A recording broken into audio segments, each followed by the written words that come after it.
Les amis, bienvenue, j'espère que vous allez tous très bien, très content de vous retrouver pour cette nouvelle vidéo. La saison du foot de club se conclut, c'était le dernier match de l'exercice 2023-2024 et il a donc sacré le Real Madrid. De Carlo Ancelotti, de Toni Kroos, ce club remporte une 15e Ligue des Champions, leur 6e en 11 ans, la 7e de la vie de Carlo Ancelotti, 2 en tant que joueur, 5 en tant qu'entraîneur. Qui est extraordinaire. Assis Ghana El Madrid, bah apparemment, parce que c'était un match aussi un petit peu dingue. Dortmund qui résiste et même relativement séduisant, même très séduisant pendant la première mi-temps, mais qui résiste jusqu'au dernier quart d'heure, où le Real a sévi, des buts de Dani Carvajal sur corner et Vinicius 74e et 83e. Ce qui est dingue, c'est que je trouve dans ce résultat, dans le bilan statistique aussi, où finalement ça finit 13 tirs à 13, peut-être que l'histoire va oublier à quel point Dortmund n'était pas si loin que ça de le faire. Le foot se joue à 11 contre 11 et à la fin, bah ouais, souvent il se passe ça, souvent le Real l'emporte. C'était l'heure pour Marco Reus de rentrer tout court, je disais 0-0 à la 67e. Est-ce l'heure? Ouais, 4 minutes plus tard c'était l'heure, mais malheureusement pour lui, il s'est rien passé. Et peut-être que cette occasion gâchée va hanter les cauchemars, les nuits de Karim David Adeyemi pendant un moment, parce que franchement, Dortmund, sur la première mi-temps, ça doit finir au bout de 45 minutes. Ça finit 8 tirs à 2 pour les jaunes et noirs, qui avec 35% de possession étaient vraiment la meilleure équipe, d'assez loin. 8 tirs à 2 sur la première période, mais sur le dernier quart d'heure, 7 tirs à 2 pour le Real. C'est leur moment, c'est là qu'ils punissent, c'est là qu'ils font mal.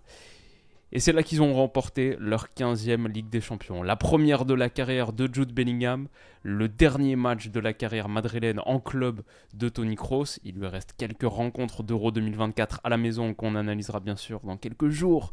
Tellement hâte de cet Euro. Mais ouais, c'était ces derniers moments avec la tunique madrilène. Et ça se termine avec la plus belle récompense possible.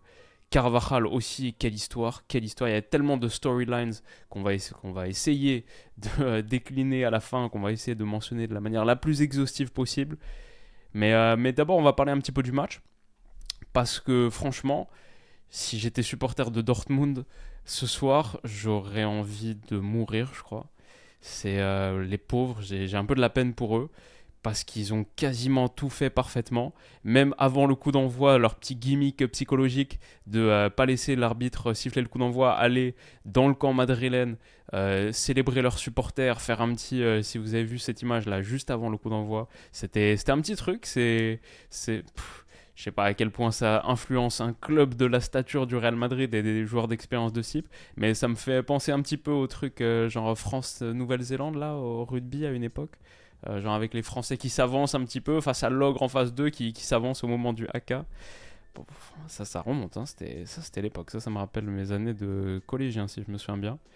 Mais ouais, en tout cas, petit truc comme ça. Bon, la rencontre est interrompue pendant 2 minutes au début à cause de gens qui viennent sur la pelouse, qui n'étaient pas invités. Mais Dortmund fait une super entame de match. Leur sortie sous pression, franchement, il n'y avait pas grand chose à dire. Un petit peu comme ce qu'on a analysé tout au cours de la saison. Ils sont capables d'aller vite attaquer le grand espace avec de la qualité à la sortie de balle. Mais aussi parce que Sancho, ça va vite, franchement, sur cette action d'ailleurs, si vous vous en souvenez. Je pense que Kamavinga peut prendre un jaune au bout de 12 minutes et ce serait pas immérité, mais l'arbitre slovène décide de garder ses cartons dans sa poche pendant un moment. Après, il les a sortis un petit peu plus librement. Mais moi, j'ai senti que Dortmund sortait très bien. Mats Hummels, par exemple, ici, Schlotterbeck avait les jambes qui tremblaient un petit peu, la pression de ce grand match. Mais Hummels, par exemple, franchement, rien à dire. Genre là, il n'y a pas de ligne de passe claire. Mais par contre, il y a peut-être un petit intervalle dans lequel s'infiltrer pour battre la première ligne et faire avancer tout le monde. Il le fait. Il a le courage et l'audace de le faire. Et après, il sort cette passe pied gauche comme ça, avec un effet waouh, pour envoyer Karim David Adeyemi en 1 contre 1 face à Thibaut Courtois. Et alors là, malheureusement, il se prend un petit peu les pieds dans le tapis. Courtois sort bien. Franchement, Courtois bloque très vite l'angle. Et c'est un petit peu comme Neuer de la grande époque. Tu vois ce gars-là sortir devant toi. Et d'ailleurs, Courtois a fait un gros match. Hein. Franchement, rien à dire. Mais je pense qu'Adeyemi peut faire mieux aussi parce qu'il essaie de dribbler via la gauche. Il n'y avait pas hors-jeu du tout. Carvajal un petit peu en retard quand même s'il va réussir son tacle derrière, je pense, l'alignement de la ligne madrilène. Et franchement, dans l'ensemble, le Real fait une première mi-temps vraiment, vraiment mauvaise. Mais ouais, en fait, sur son crochet long, la première touche, il la touche pas. Et c'est pas une feinte, c'est juste qu'il se prend vraiment les pieds dans le tapis. Il doit la retoucher une deuxième fois ensuite, mais elle n'est pas vraiment dans la bonne zone pour lui. Courtois fait pas faute aussi, ce qui est à signaler, parce que ça peut vite mal tourner comme match si tu rates ton intervention. Et ça aurait pu rappeler aussi un peu le Havertz contre Man City 2021. Mais non, ça reste à 0-0. Dortmund continue à bien sortir, continue à bien intégrer le grand espace avec la qualité qu'on leur connaît. Florilège d'occasion, la centre en retrait, il faut un gros retour de Valverde, je crois. Et après, le gegenpressing, la contre-pression, Madsen, qui a été catastrophique en seconde, malheureusement, les 2 buts viennent de lui. Il est responsable, vraiment, c'est un match à oublier pour lui. Mais sur cette première mi-temps, pas trop mal. Là, la contre-pression, ballon récupéré, et tout de suite la passe qu'il met pour Füllkrug. Ça aussi, devant le mur jaune recomposé, ça aurait été le grand moment. Ça fait poteau, rentrant, long de ligne. Je crois qu'il était hors jeu quand même, personne n'en parlait, mais il me semble quand même que... mais bon, après, tu sais pas, parce qu'on n'arrive pas vraiment à voir la jambe gauche de Carvajal, là.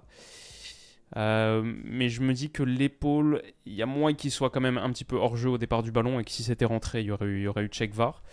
Mais ouais, Dortmund met vraiment la presse. Et un des seuls qui ressort côté madrilène, dans cette première heure de jeu, même tout court, avant l'ouverture du score, je dirais que c'est Vini, parce qu'il réussit pas tout, mais quand même, il fait des dégâts dans son couloir. Et là, quand il prend Ryerson qui va pas faire un match catastrophique non plus, il y a des moments où il revient, mais dans l'ensemble, il a souffert face à Vini. Là, Vini lui fait mal, et ça aurait pu mal tourner. Mais franchement, Dortmund continue à bien attaquer. Avec Sancho, il y a de la vitesse. Regardez, ça c'est ce qu'on montre depuis le début de saison, depuis le début de 2024, notamment dans cette vidéo qu'on faisait suite au match contre le Bayern. On avait montré la qualité de projection, et notamment ADMI qui marque un des 2 buts contre le Bayern de cette manière, en étant lancé et en finissant ensuite. Un petit peu dans cette même position. Après là, il y a aussi un bon retour. Ouais, c'est pas facile non plus. Quant à Rudiger qui a de la qualité en transition défensive, de t'ouvrir le meilleur angle de tir. Et Courtois aussi a fait un gros match, il la sort. Füllkrug est un petit peu trop court pour mettre la tête en 30. Mais voilà, regardez à quel point Dortmund, franchement, ils sont capables de faire mal dans cette vitesse, dans ces grands espaces.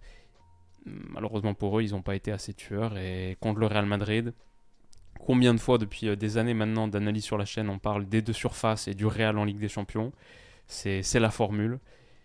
Et Dortmund ne l'a pas suivi tout à fait à la lettre. Mais par contre, j'ai trouvé que mentalement, honnêtement, vu à quel point l'enfer leur était prédit fort justement, face au plus grand club du monde de l'histoire et de cette compétition pour sûr, vu à quel point l'enfer leur était prédit, je trouvais que psychologiquement, ils ont plutôt bien répondu. Il y a eu des petits moments de doute, mais un truc comme Gregor Kobel là, qui prend un tacle de Vinicius où honnêtement, il n'y a pas grand-chose. Franchement, il n'y a pas grand-chose. Genre, il n'y a pas de quoi se rouler par terre comme ça et feindre un attentat au genou. Mais Vinicius prend son jaune derrière. Et ce genre de moment de vice un peu, ça, moi je vois ça, je fais waouh, ok, ils sont capables de sortir un truc comme ça. Ça veut dire qu'ils sont au niveau mental, je trouve, d'une finale de LDC où tu affrontes le Real Madrid. Tu peux pas être juste gentil, content d'être là. Tu dois sortir des petits trucs comme ça. Tu dois, un petit peu comme la manœuvre psychologique de tout début de match, il faut faire quelque chose. Et ça, je trouvais que bon, ça rentrait un petit peu dans cette idée-là. Et puis après, juste, ils ont joué crânement leur chance. Ils sortaient bien de leur premier tiers. Ils attaquaient bien le grand espace.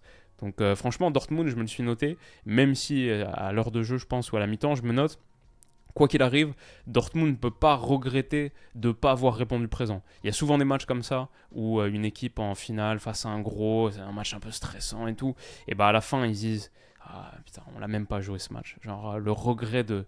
On l'a même pas joué, on s'est laissé dominer par nos émotions, et on l'a même pas vraiment joué ce match. Dortmund, ils peuvent pas se dire ça. Donc... ils auront des regrets toute leur vie, c'est clair, parce que les occasions, ils les ont eues, c'est peut-être encore pire, peut-être.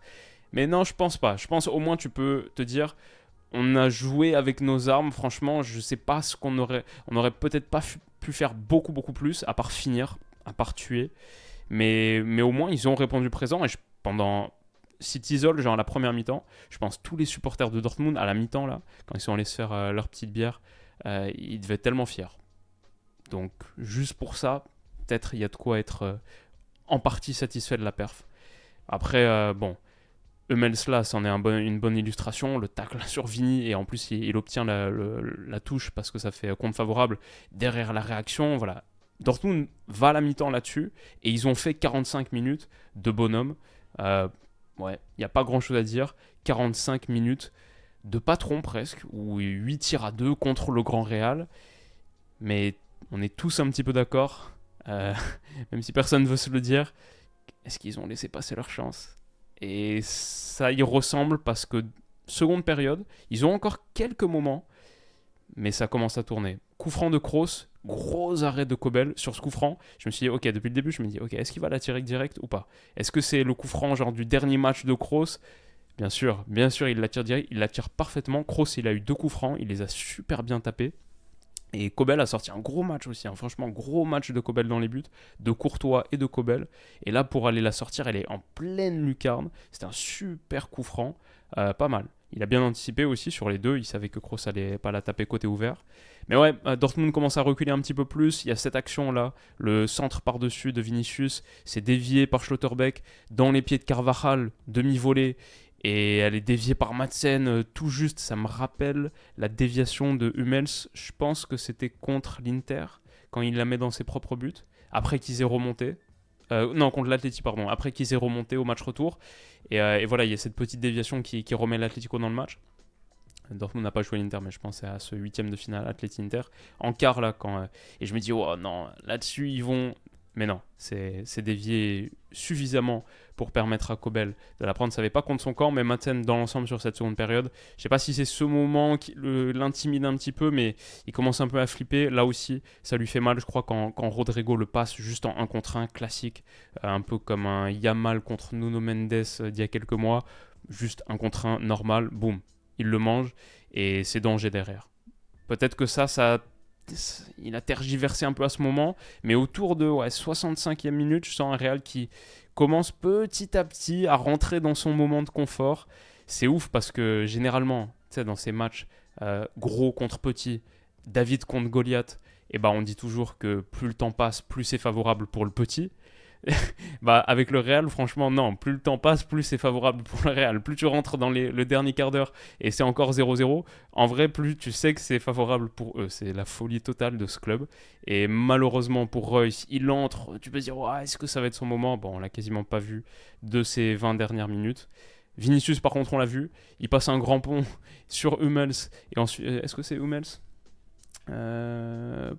Pas sur ses peut-être, ouais, si, je pense. Bref, en tout cas, il passe un grand pont sur le gars qui est couleur droit. Et surtout, le double contact là, entre les pattes de Ryerson, magnifique, magnifique.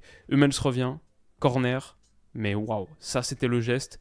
Ça, je vais pas dire c'est le geste ballon d'or, mais pour l'instant, il n'y avait pas grand monde qui se distinguait vraiment dans ce match, le match qui était un petit peu l'anticipation. Et moi, je pense que le ballon d'or se joue encore beaucoup sur l'euro. Donc, faut voir. C'est pas fini.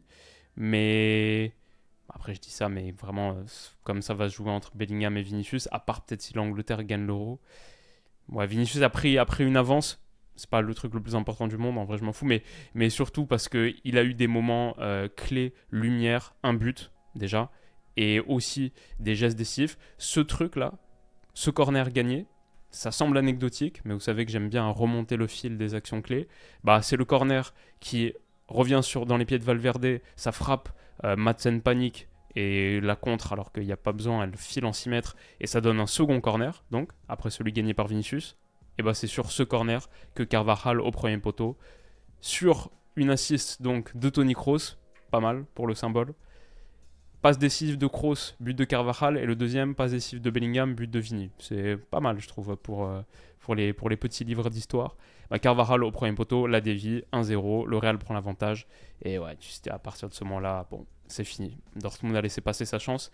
Mais ouais, donc tout ça, ça vient du geste de Vinicius, du double dribble de Vinicius, quand on remonte le fil de l'action. Donc ouais, c'est... Je sais pas qui sera l'homme du match. Je ne sais pas qui sera élu l'homme du match. Il y a pas mal de choix, hein, je trouve, côté Real, parce que Carvajal marque un but super important. Courtois a fait un gros match dans les buts. Vinicius, pour moi, est dans la conversation. Kroos.